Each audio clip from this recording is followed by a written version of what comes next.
This is not the Jerusalem many expected to see. This is not the Easter the world is used to witnessing. The city that has stood for centuries as a symbol of faith, sacrifice, and resurrection now carries a different kind of weight. The streets still lead to the same sacred places. The stones still hold the same history. But something in the atmosphere has shifted. There is a tension in the air, a quietness where there should be celebration, a heaviness that lingers even in moments meant for hope. And yet, this is where the story of Easter unfolds once again, not in perfect conditions, but in the middle of uncertainty. Because perhaps the message of resurrection was never meant for easy times. Perhaps it speaks loudest when the world feels most broken. And so, as Jerusalem stands at the intersection of faith and reality, this year's Easter tells a story that is deeper, rawer, and more real than ever before. 1. Ongoing conflict nearby. The city wakes, but not in peace. The air is heavy, not just with the dust of ancient streets, but with tension that lingers like a shadow no sunrise can chase away. In the distance, echoes of conflict ripple through conversations, through guarded glances, through the quiet prayers whispered behind closed doors. This is a season meant to remember sacrifice, yet now sacrifice feels too real, too present. Families listen closely to every sound, unsure if it is celebration or something else entirely. The sacred and the sorrowful seem to collide in every corner. The story of hope that Easter carries walks side by side with fear, and the contrast is impossible to ignore. For those who came seeking spiritual renewal, they instead find themselves standing in the middle of a reality that feels fragile. The land that once witnessed resurrection now wrestles with unrest, and every step taken through the city feels heavier, as if history itself is holding its breath. 2. Fewer pilgrims and tourists. The streets that should be overflowing with voices from every nation now feel strangely quiet.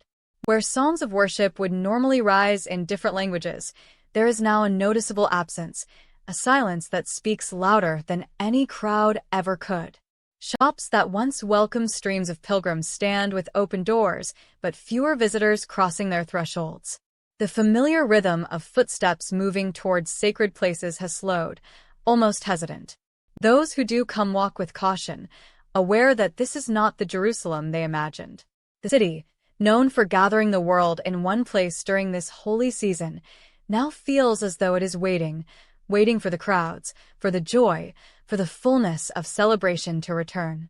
It is not empty, but it feels incomplete. And in that incompleteness, there is a quiet longing, as if the stones themselves remember the voices that once filled these paths and are now left echoing with absence. 3. Increased security restrictions.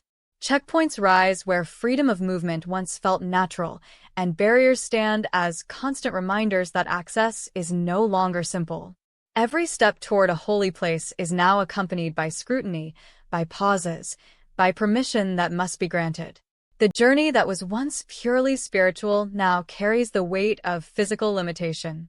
Pilgrims and locals alike find themselves navigating not just their faith, but a system of control that shapes where they can go and when. The presence of authority is unmistakable: uniforms, watchful eyes, controlled entry points. It creates an atmosphere where devotion must pass through layers of restriction before reaching its destination. For some, this deepens their determination. For others, it introduces frustration and fatigue. Yet even in this, people press on, holding tightly to their purpose. Because for them, reaching these sacred spaces is not just tradition.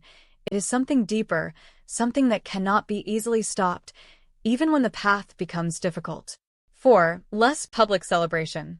The processions are smaller now, their energy subdued. Where crowds once moved together in powerful unity, there are now scattered groups, their voices softer, their presence more restrained. The songs are still sung, but they do not rise as boldly into the sky. Traditions continue, but they feel contained, almost careful, as if joy itself has been asked to lower its volume. The moments that usually burst with celebration now carry a quietness that feels unfamiliar. It is not that faith has disappeared. It is still there, steady and unshaken, but its expression has shifted. People gather, but they gather differently, holding onto the meaning of the season in a more personal, more inward way. There is beauty in that, but also a sense of loss. Because Easter in this place has always been something seen and felt on a grand scale. Now, it feels like a whisper where there was once a shout, a candle flickering where there was once a blazing fire. 5. Emotional weight. Beneath everything, the quiet streets, the guarded spaces, the softened celebrations, there is a deep emotional current that cannot be ignored. This is a time meant to speak of hope, of renewal, of life overcoming death.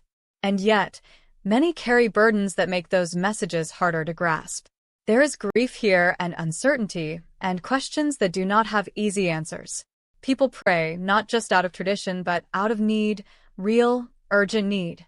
The story of Easter feels closer, more personal, but also more painful. Because understanding sacrifice becomes different when you are surrounded by struggle. Still, even in this heaviness, something remains. A quiet resilience. A determination to believe that light can still break through darkness. It may not look the same as it once did. It may not feel as joyful, but it is there, steady and persistent. And perhaps, in this version of Easter, hope is not loud or grand, but it is real, and it refuses to disappear.